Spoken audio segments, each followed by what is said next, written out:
இதுதான் பார்த்திங்கன்னா இந்த கோயிலோட ஆரம்பம். இந்த கோயிலோட பேர் பார்த்திங்கன்னா அருள்மிகு திருவீதி அம்மன் ஸ்ரீ தேவி கருமாரியம்மன் திருக்கோவில்.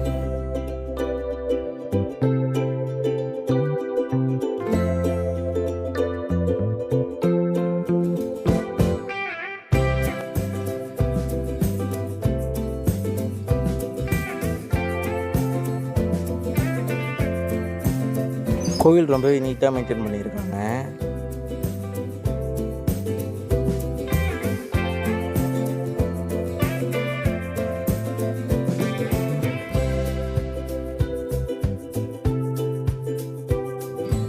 இப்போ பார்த்தீங்களா எவ்வளோ பெரிய டேங்க் இருக்குது. கண்டிப்பாக ஒரு முறையாவது நம்ம பெருமாட்டு நல்லூர் பிளேஸை நீங்கள் வந்து பாருங்கள். ரொம்பவே இயற்கையை சூழப்பட்டு ரொம்ப அமைதியாக ரொம்ப அழகாக இருக்குது.